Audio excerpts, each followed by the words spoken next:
Hello? Are we off to the races? Hi, everybody.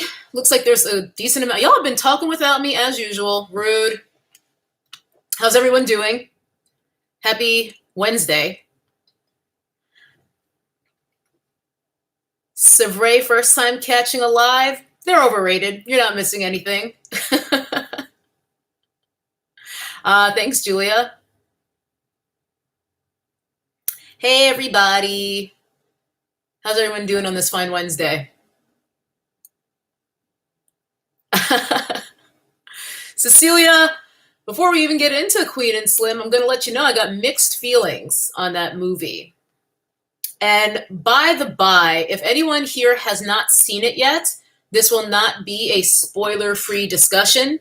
This is more of a discussion than a review. So this is more to talk about the movie with y'all who have seen it. So not to make y'all feel excluded, but I don't think I have much interest in talking about this movie without talking about it in full, which would include spoilers.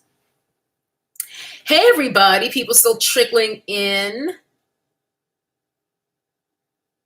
Hey, everybody. All right. I think we're just going to get going as people kind of keep coming in. So once again, spoilers ahead. If you have not seen the movie and you don't want anything spoilerlicious, and I mean, like, I'm going to talk about, like, the ending and everything, like, this is not the live stream for you. Perhaps you will want to watch it later after you've seen it. I'm not sure, but I just don't want anyone complaining. This is going to have spoilers. Okay, you've been warned. So my feelings on Queen and Slim. Thank you, Elias. Right out of the gate with the super chat. So generous. I saw it yesterday. My friend, my homie from the dog park, gave me the plug on a theater that has $6 shows on Tuesdays. Hooked that up.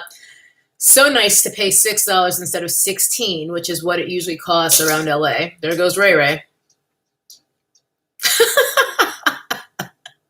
It's been raining today, so Ray Ray's hair can't take water. You can see she's all curly. She's got poodle in her, according to her dog DNA test. So whenever her hair gets wet, she looks like McNulty for like 3 days. And if anyone doesn't know what McNulty is, I'm not going to explain it to you. Anyway, Queen and Slim, once again, spoilers ahead. Thank you, Comics Bay. That's very generous. There are things I liked about it, but there are also choices in the film that made me wonder why the filmmakers made these particular choices, particularly when taking into account the fact that Lena Waithe, who is a Black woman, wrote/co-wrote this. I think she co-wrote it along with noteworthy charlatan James Frey. If you don't know who James Frey is, just Google James Frey and fraud. And I believe Melina Matsoukas, who directed it, she's multiracial, but I think she has one Black parent. I think her mother is Black. So we have the perspective of, like, Black people behind some of these choices that I find to be odd and not good, but we'll get into that. Let's first talk about things that were good. I think the casting in terms of performance was good. Thank you, Paris. Just here to listen while you do your homework. Yeah, Sherry, James Frey, he's back on his scam again. I mean, listen, I do believe in forgiveness and yada, yada, yada. And I believe even Oprah, like, apologized to him, but a fraud is a fraud. Like, he still lied a whole bunch. Thank you, Moshu. Oh, yes, that James Frey, Ricky. That James Frey. Uh-huh. No one's really addressing that, but whatever. Anyway, so things that were good about Queen and Slim, I thought casting performance-wise was good. Daniel Kaluuya, he's been in the game for a minute now, and I like to watch him continue to show range in his performances. Jodie Turner-Smith, who plays Queen, I'd never seen her in anything before, but thank you, Scarlett. I conned my job into paying for it, which is a long story. I'll make a long story somewhat short. I pitched a dog DNA show as a joke, and then they sold the show. my company that I was working for sold the show, and then they're like, T, you have to go make that show now because we sold it. So I think we got a sponsorship where we were sent the DNA tests for the integration on the show. I want to say it was Embark. Thank you, Crescenta. That's very, very generous. Back to the matter at hand. Jodie Turner-Smith, I've never seen her in anything before. I'm definitely looking forward to seeing her in more. She definitely has real acting chops, especially in the face of a role which has her playing a character who frequently does things that are either questionable or just straight up make no sense whatsoever. I did not know that she is, I believe, British, which means that both leads are Brits in this movie that's focused on a plight that neither of these particular actors actually experience day to day, that plight being racism in America.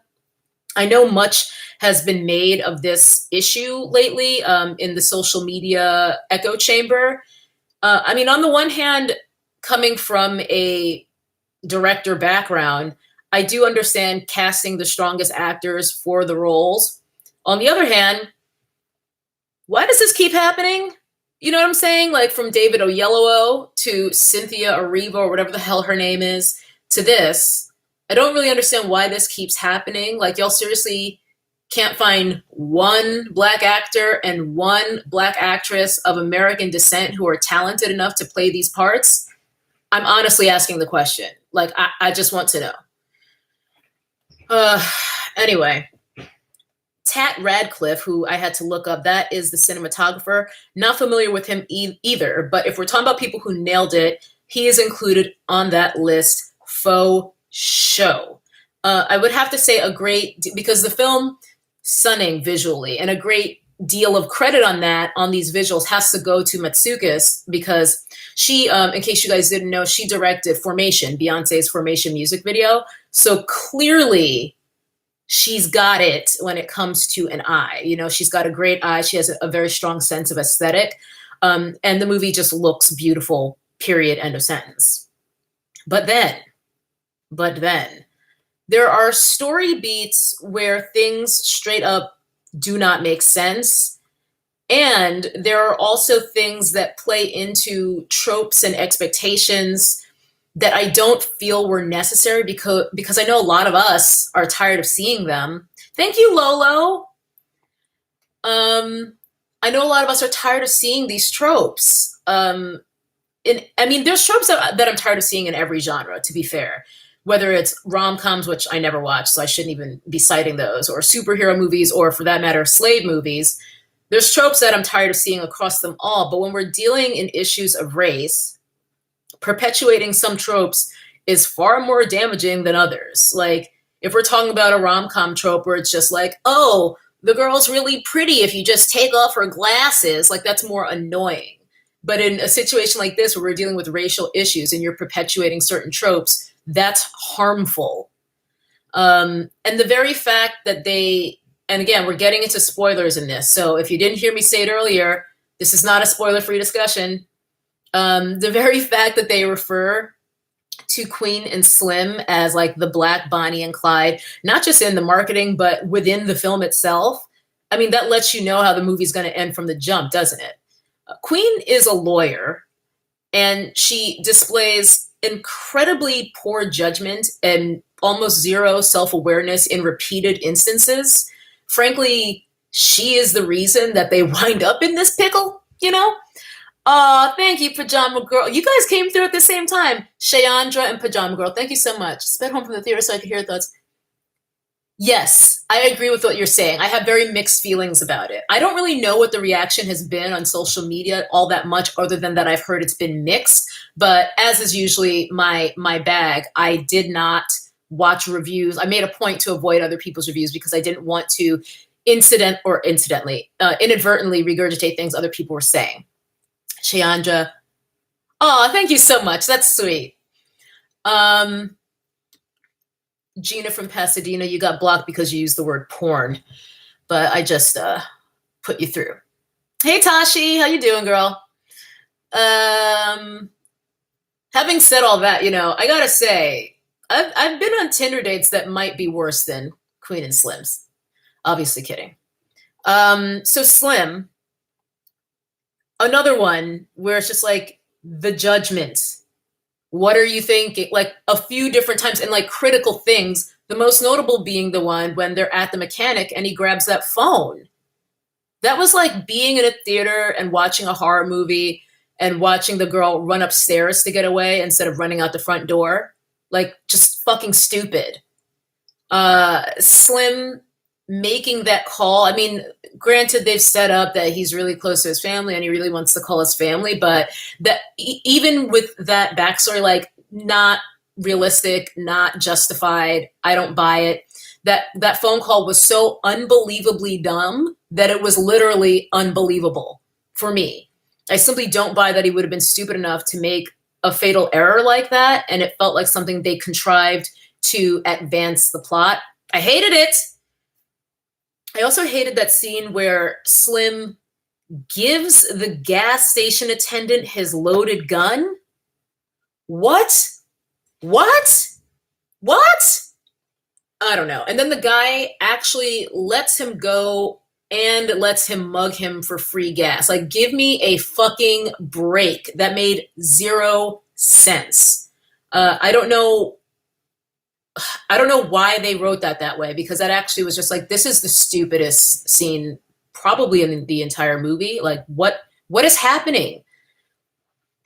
I do feel that they did an excellent job, actually, of avoiding. They avoided overt exposition really well. They managed to give us information we need in terms of the character's backstory and whatnot, without having too many. Let's sit down and explain exactly why these characters are the way they are and why they are in this situation they're in type of moments. So I think they were pretty good about avoiding like explaining itself too much. Then again, there are plenty of moments that make no sense. So. Bokeem Woodbine, he plays Queen's uncle. I haven't seen him in forever. I'm not sure what he was doing with that affect/accent on his voice, but I do think he sold it. I think that he was one of the more rooted characters in a lot of ways. I feel like he felt whole as a character. He felt thought out.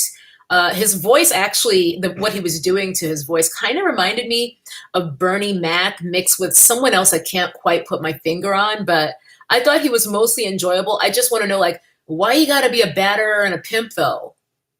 You know, I feel like with him having PTSD and everything, like that already lent a lot of richness to his character being a veteran, but why you got to be a pimp and a batterer? Like, come on. It was just like one of the many instances that I've been talking about where this film played into and perpetuated stereotypes and expectations and negative tropes about Black people. I mean, this is what I mean when some tropes are far more harmful to use as crutches than others. Similarly, the dude and his son outside the burger joint, like, what in the fuck was that? I mean, I guess that was meant to be comic relief, but I thought it felt really bizarre and contrived. The dialogue from the dad especially felt like it was plagiarized from like somebody's spec script from like a Boondocks episode, like the kind of thing that Aaron Magruder would have just thrown in the trash. Like all of that, I was just like, what is happening right now? I don't know. I hated that. The dialogue in general, though, was very hit and miss. That was just one scene in particular that jumped out at me where, I don't know, this guy's just like making all these weird non sequiturs about all his hoes and like cheating on his sons. Like, what? The dialogue, like sometimes it felt too poetic. And are you guys still able to see me and hear me? Because the chat seems so stopped. The timer is still going, but I'm not sure what's going on if you guys can actually still see and hear me.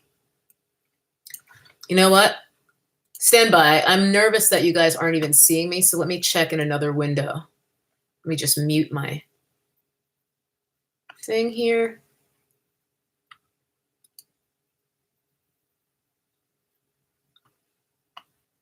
Okay. So, okay, I just went into like another browser and it looks like we're still going and you guys are saying you can see me and hear me.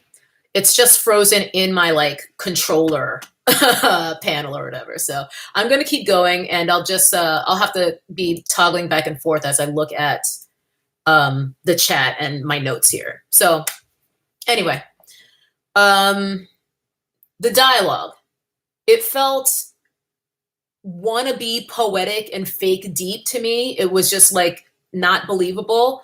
People don't talk like this. I mean, to an extent I do, but I'm a hipster douchebag. I mean, look at what I'm wearing right now. I'm not a normal person. I'm part of the hipster douchebag kind of sect, and people don't talk like that. I understand that they were probably just trying to be artful. You know, I understand the desire to create art, but just some of the things that Queen and Slim, who, by the way, are never actually called Queen and Slim in the film as far as I can remember. Like, I don't understand why they are billed as that, not just in the title, but in the credits. Like, they have names in the movie, and I don't think they're ever actually called by names, but they're also not called Queen and Slim. But some of the things that they said just felt like the kind of shit that people use as Instagram captions. Thank you, JJ. I can see like, I can see tucked between several windows that you just super chatted. Thank you so much. More choices that the filmmakers made that I question. The boy, Junior, with the cop, a black cop, by the way, who wasn't antagonizing him. What and why the fuck? Just why? I don't think that situation was even very plausible or believable, and I also think it was 100% unnecessary. I do think it's fair to say that the thoughts and feelings of adolescents are generally not understood very well by adults, even though at some point, if you're an adult, you too were an adolescent at some point in time. But number one, I think good writing would allow us to better understand this character's thoughts and feelings because, two, the way the boy was written, he just felt underdeveloped and he just felt like he was just like someone was off about him. And then that whole thing happened with him and the cop, which just they didn't earn that, first of all. And two, it doesn't make sense. Like, I just don't believe that. Thank you, Sam. So his actions were all just baffling to me, and it's one of the two major instances in that film where the idea of black on black violence or crime or black against black is portrayed or insinuated to be our biggest problem in the black community. Thank you, Neptunes. I can't see your full name because I'm literally like peeking through so many windows right now. I have like my command station window, I have notes, and then I have like another browser behind both of those where I'm trying to make sure that our chat is still going. Perhaps that is Lena Waithe's intent and Melina Matsoukas' intent. Perhaps their intent is to say that our own issues amongst ourselves as Black people, which I concede are indeed a real issue, perhaps they're stating that our attempts to affect change are Sisyphean because of our infighting, for lack of a better word. But I just personally don't necessarily agree with presenting such a bleak appraisal of what we are and what we could be as people. Like, from a filmmaker's perspective, I feel like we have enough of those stories being told already. And why the cross-cutting of the sex scene with the protest and the kid confronting the cop? Like, what? Oh, God. As I alluded to a moment ago when I was talking about insinuating that Black on Black violence or anti-Blackness within our own community is somehow our biggest problem, it had to be a Black man who sells them out at the end. Really? I understand that these kinds of things are plausible. They can happen.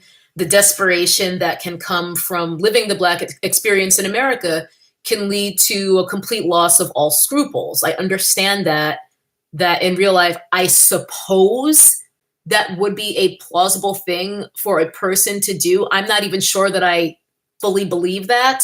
Maybe I just have a little bit too much faith in humanity, or at least faith in Black people looking out for one another. But why? Why, as a Black woman, would you choose to continue to perpetuate this narrative of Black people being our own worst enemy? Like, when are these studios going to start telling new stories? On some level, I feel like they don't tell new stories because it's just another way to keep us down and fuck with our mindset. I mean, that's real talk. Speaking of the same old stories, did we really need the white saviors, Flea and Chloe Sevigny? Their last name is literally Shepherd in the movie. God, that lacks subtlety so badly. I think Sevigny's character's reticence to help Queen and Slim was a half-hearted attempt at quelling any accusations of white saviorism from people like me, but come the fuck on. Like, come on. I don't know. I feel like including characters like that was just their way of trying to make the good whites in the audience not feel bad or something. Like, I don't know what is the point of that. It had a far from subtle Underground Railroad allegory going. I think that's kind of happening throughout the film. And I just don't know why they chose to do this. Why do the Shepherds even have secret crawl spaces in their house? Like, they're doing this shit all the time and helping runaway Black people escape to freedom. Like, why? Why? I wish they would have given us a Hollywood ending for once, you know? Movies that aren't about Black people, which is most of them. You know, white people's movies get Hollywood endings all the time, but never one for us. Seriously, never one for us. I knew how it would end from the jump, like I said, you know, dead or in jail being at best, because that's the old adage, isn't it? When we're speculating on the fate of far too many young Black people, usually Black men in particular, in this country. But even in Set It Off, and spoiler alert for Set It Off, but quite frankly, the statute of limitations has passed. That movie's like 30 years old. Even in Set It Off, who is it, Stormy, Jada Pinkett's character? At least she gets away. We'll be talking about Miss Jada a little bit more in a minute. I would have rather had a maybe they made it, even though probably not ending over what we got here. You know, a la Butch Cassidy and the Sundance Kid. But no, we just get another fucking devastation, reinforcing this idea that our fate is only dead or in jail, even in a fiction. It just left me wondering, like, is that your point as filmmakers? Like, is that your intention, to be like, yep, sucks to be Black in America? Because we know that, and we experience that by the very inciting incident of the film. Like, I just wish they had done something different. But, you know, it's not my movie. Even though I disagree with a lot of the choices made, I just want to be clear, it's not up to me or up to any of us what choices these filmmakers and studios make. I can consume the content or I can pass on it, and that's about as much as I'm able to give them any notes. In other words, it's their right to suck, to be mediocre, to be boring, to be predictable, to be stereotypical, and to be forgettable. I mean, that is their right, and not everything is for everybody. And just as much as it's their right to make these movies that I don't particularly love, thank you, As Good As the First Time, as much as they have a right to make movies that I don't necessarily agree with and that I think are potentially harmful and sloppy, lazy, mediocre to poor writing, as much as I have that right to say that, they have a right to keep making those movies. Anyway, that's what I have to say about Queen and Slim. Now, I'm going to see if I can try to catch up here in my other browser. Interesting, Meat Magazine. Yeah, I do agree with that. I mean, thoughts are things. That's a old adage that we hear a lot. Thoughts are things. And I think to constantly bombard us with stories that are devastating, potentially even traumatizing, you know, I don't put it past them to have ulterior motives behind that. Out of 5 stars, Kamiko, I would give it 3. Pajama Girl, I saw the same trailer. I'm sure they're putting it in front of this movie because this is a Black people movie. So they're going to advertise other Black people movies. Yeah, Trisha, James Frey, who is a white man, he co-wrote it with Lena Waithe. Diva Views, I saw something about George Zimmerman in a headline. I haven't even gotten into that story yet because I've been busy all day and I haven't like settled down to catch up on news and stuff. I'm actually in the middle of cooking. I got chili in my kitchen that I might even need to turn off the heat at some point during this chat, but we'll see.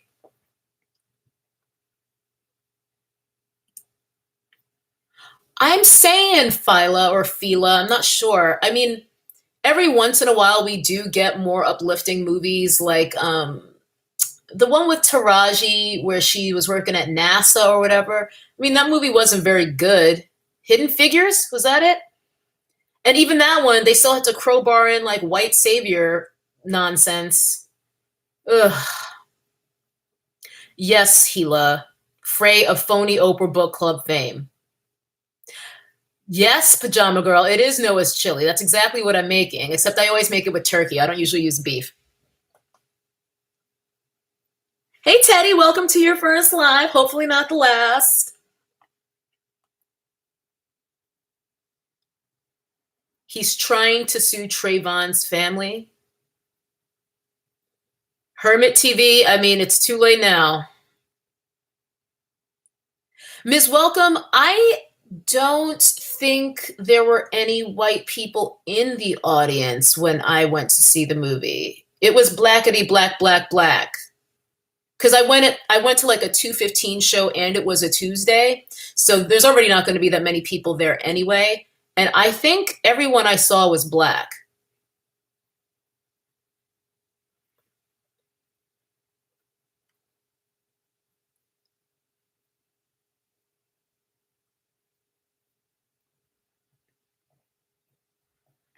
All right, so I don't want to drag this out too long. So let me go ahead and get into Mr. Tip Harris, and then we can kind of revisit anything that we might want to talk about again later.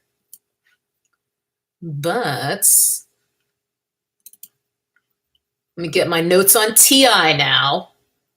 Gotta have everything nicely organized. Okay. Good Lord. So TI.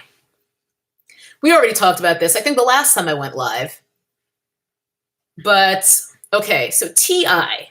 Oh, wait, I still can't see my chat, though. God, it's too many windows, you guys. It's so confusing. Okay. Scooch this guy over so I can kind of see. All right. Yes, T fucking I. Now, okay. TI is fine, meaning hot, objectively. However, his behavior and his comments make him remarkably unattractive. He is disgusting. Like, for someone who is like objectively easy on the eyes, he is disgusting. And it's clear that he's coasted on his looks and that smile. His dental routine is on point, I'll give him that. But he's been coasting on his looks and his perceived charm for entirely too long. He is delusional and completely insufferable, if I'm honest. Like, I would not want to talk to that man for more than 10 seconds. Now, Willow wasn't there. I don't think I've ever watched a Red Table Talk before, but I know she's normally part of the show, and Jada even like made a dig about it being better for TI that Willow wasn't there.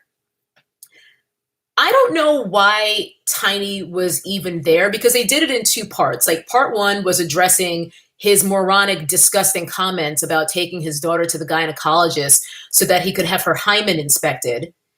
And then the part two was more about their marriage. But if it were just going to be, I mean, I don't even know why they really got into that. I guess because they were already there.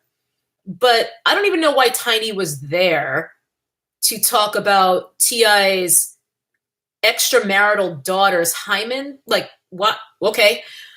For why, yet again, Tiny is being asked to humiliate herself to give her philandering husband credibility. Like, I feel like having her there was to give him respectability and credibility, because he would have looked crazier, I imagine, without having his wife at his side. It's just like when these politicians get caught, you know, having like gay sex in a public bathroom or whatever, and then their wives have to stand next to them when they're apologizing at a press conference. It's like that same kind of energy. So T.I. at one point said he referred to all of this entire backlash, as a false narrative that has been sensationalized. You created the narrative, Mr. Harris. Like, there's no, what narrative? You did this. This is based entirely and verbatim off of things that you said and things that you did. He apologized to his daughter. Someone said she was horrified. It sounded like it was Jada's mom, Mama Pinkett. I don't know her name. No shit, she was horrified. And at one point, T.I. was just like, I have 3 powerful, independent women. And then he asks what fathers are supposed to do other than donate sperm. The pandering. Oh my God, the pandering. But it also was just revealing just his willful ignorance, just being glib. You know what I mean? As if there's no in between from being a complete deadbeat absentee sperm donor to being outrageously invasive, possessive, and just gross. Like there's no spectrum of fatherhood in the middle there. There are more options than being absent or treating your daughter and or her virginity like your personal property. You fucking creep.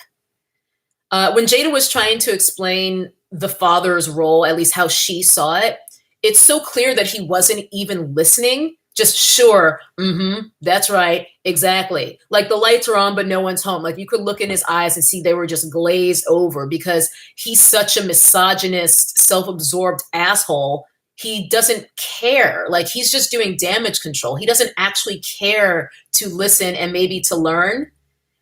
It's clear when someone isn't actually listening to you. And I tend to deliberately fuck with people in these. I deliberately fuck with people in these situations. And clearly he'd had like some media coaching, it seemed to me, because suddenly he made some remark where he was like hinting that he's suddenly like the person in the room who's like most concerned about Black women being unprotected in society. The bullshit. He claims he was trying to protect his daughter from young men like him.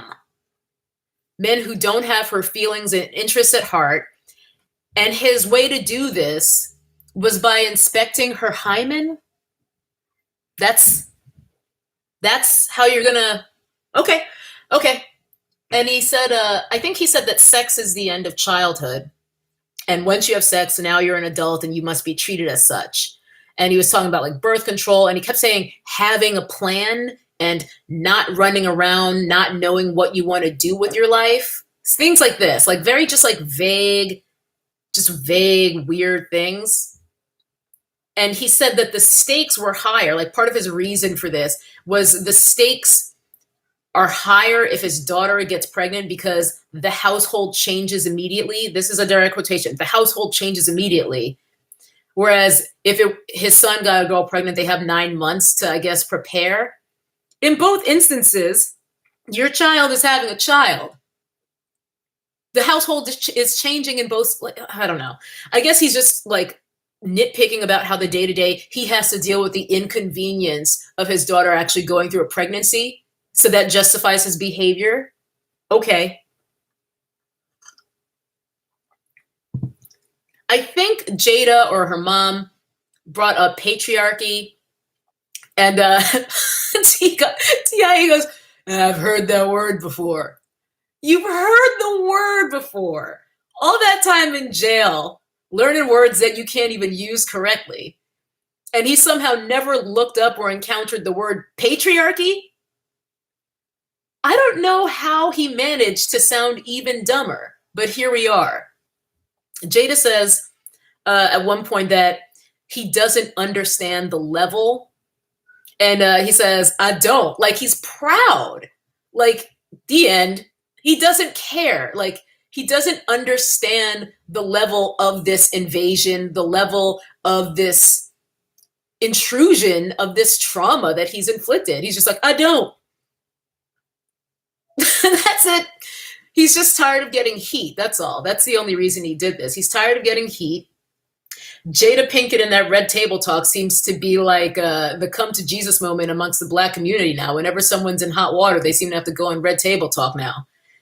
And I think I wrote down that T.I. said, we have to have tough discussions in order to move forward. So at least he memorized some of his talking points, because that is true. But almost everything else he said was utter garbage and nonsense, pandering bullshit. In part 2, which I just watched, I think yesterday, that was the part where they focused on T.I. and Tiny's marriage. And apparently she had filed for divorce at one point. I don't even know that, because like, I don't care about them. I don't follow what they're doing. I don't pay attention. And it was so interesting because throughout that entire thing, they never actually said clearly, oh, he's a philandering, cheating womanizer. Never said it. They kept making weird allusions to it. Like at one point, he's just like, we had some starts and stops, you know, like in this weird Cosby voice, like it's a fucking joke. I mean, I felt like I was having a fever dream, honestly. Like watching that entire thing, I was just like, why are they acting like they're having this conversation in front of children? Like, why aren't they being candid about the fact that he has cheated on Tiny constantly and humiliated her innumerable times? At one point he said, I feel somewhat of a philosopher of sorts, English. And I guess that's his reasoning for humiliating his wife publicly when they were separated, divorcing, whatever you want to call it, like tweeting things about like how he's a man and how like just all sorts of things to humiliate her when she was well within her rights to file for divorce because he was constantly cheating on her. Anyway, and then just like the dynamic between them, it made me so uncomfortable between T.I. and Tiny, because pretty much anytime she would try to talk, he would interrupt her and be like, you had your say. Anytime she would try to give her version of events on how their relationship had changed after he got out of the pokey the first time, he would be like, you had your say. Like, just silence her, you know? Don't allow her to speak. What she has to say doesn't matter because he's the man. And it's funny to him, I guess, that he cheated on his wife for years and years. Like, he literally made that joke. He's just like, when Tiny was like, oh, I've never, ever, ever, ever, ever cheated on him. Like, I've never had sex with anyone else while we were married. He's just like, I've never, ever, ever, ever, ever lied about this on the Red Table Talk. It's all a big joke. His wife's feelings and his wife's dignity is just all a big joke. Cool. Thanks, T.I. We're all caught up now. Thank you for the update. God, I mean, I had ambivalent feelings about T.I. prior to this, but now I really cannot stand him. Like, if his song has come on the radio in the past couple of weeks, I change the station immediately. Ooh, girl. I'm too through, as one of my aunties would say. Anyway, those are my points. I've gotten through all my notes. I think I've said everything I want to say. Yes. So, yeah, that's it. I just wanted to rant a bit. Thanks for hearing me out, you guys. Nikki, you got hidden, but you're absolutely right. He ain't nothing but a fuckboy.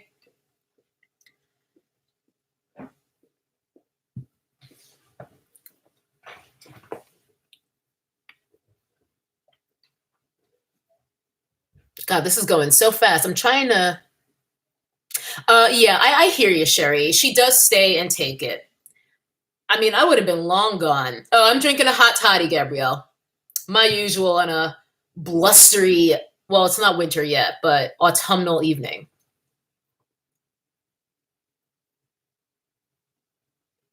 Lipstick is in the description box as always, Kamiko.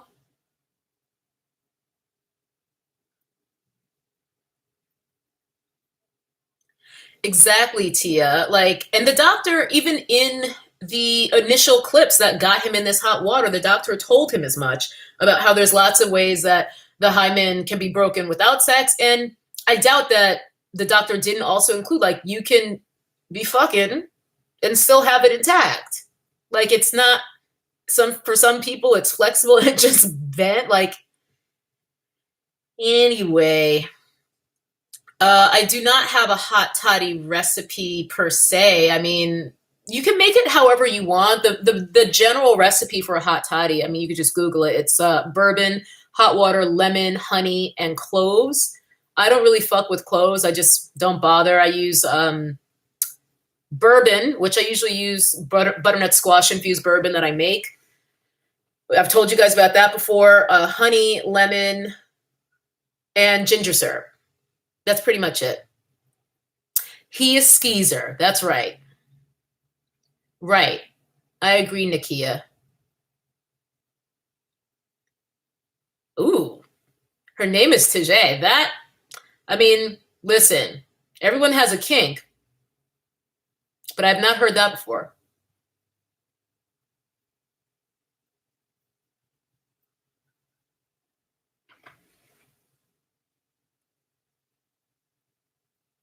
Oh, they had a lady on who talked about narcissism, Saray. Yeah, that would have been good because Ti, I mean, that guy needs therapy, straight up.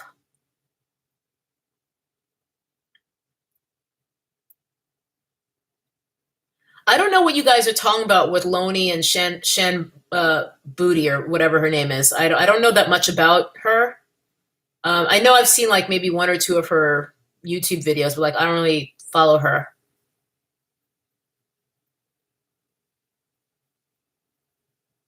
Right. Our Journey Called Life. I never watched the Jordan Woods thing because I didn't care. But that was how I first heard about the Red Table Talks in the first place, was everyone was talking about Jordan Woods going on that show and how basically that helped her get the upper hand against the Kardashians because that was the gauntlet, really. Like she was getting trashed on social media, but the Smiths are the trump card to the Kardashians, if there is one. But I also like I could not have cared less about that. Like I still don't even know who is Jordan Woods? Like what other than being friends with the Kardashians, which you deserve what you get? Who is that? I think I have lashes that she like collabed with from some brand, but I just like the lashes. I was just like, is this that same girl who was like mixed up with the Kardashians? Like I just bought them at Ulta. Really nice lashes, by the way, but I couldn't care less that she has anything to do with them.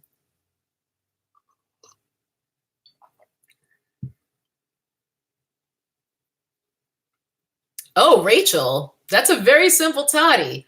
Fireball is like, it's just such a frat boy drink to me.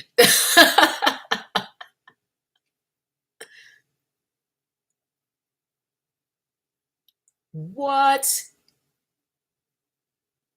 Oh, she's Will's goddaughter. Well, that explains why they had her on that show. She's a professional friend. The shade.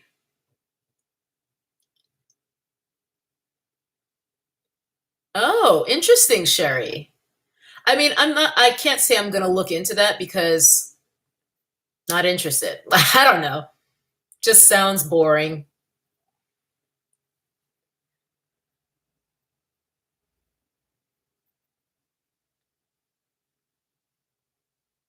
Yeah. Shots. Yeah, diva views. When I think of Fireball, I think of like frat boys doing shots. That's what I think of. Nikki, use the DVR feature. I talked about Queen and Slim at length.